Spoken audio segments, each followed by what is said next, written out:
Hey everybody, and welcome to the Absolute Beginner's Music Theory course. I am your host on this adventure, and today we're going to go over something that will make everything so much easier. It might seem fundamental and you might know it already, but I think it's important. So, what is sound? That's what we're going to go over today. So I ask you, what is sound? Sound is essentially just a vibration that goes through the air, whether that be your pet, you yelling profanities at whoever you want to, or just talking, or singing, anything really.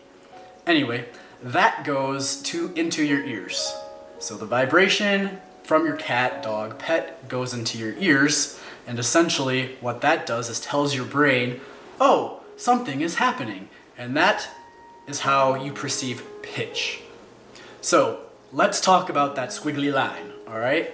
That is called a waveform. What's a waveform? Well, it's essentially a picture of what happens when sound goes through the air and reaches your ear. As you can see on the screen right now, you have two directions. The horizontal axis or direction represents the amount of time that goes by. The vertical axis, on the other hand, represents how big the vibration is. So as sound moves, it wiggles in the air, and the waveform is just a visual way of showing how much that thing wiggles and also how fast. Next, we're going to go over frequency. Frequency is how fast a vibration repeats over time. That is what we hear as pitch. When waves are closer together, the vibration is faster and you hear a higher pitch. Think about sirens, alarm clocks, a whistle. When the waves are further apart, the vibration is slower and the pitch sounds lower, like a bass drum, a deep thump, or a really low note. Come on, let's go to the piano so I can show you an example. So, you have high notes, which are essentially just higher vibrating waveforms through the air. And then you have low notes, which are just slower vibrations through the air.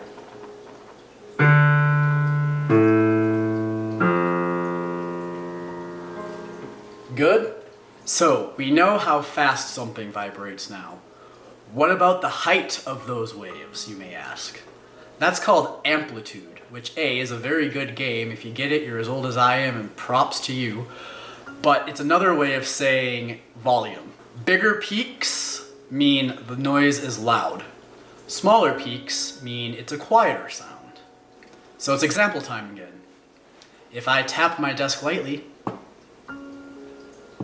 the vibration is small. Shh, it's quiet. It's trying to sleep. Maybe not. But if I tap it harder, that is a bigger vibration, which means it's going to sound louder.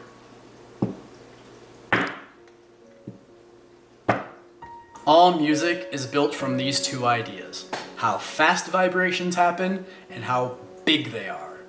Once you understand this, everything else starts to be a lot more intuitive.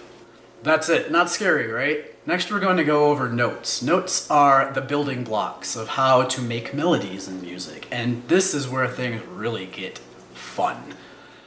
If you have any questions, drop them in the comments and I will try to respond. And if you like what you're seeing so far and interested in learning more, please subscribe to the channel. I'd love to have you come along. I'll see you in the next one.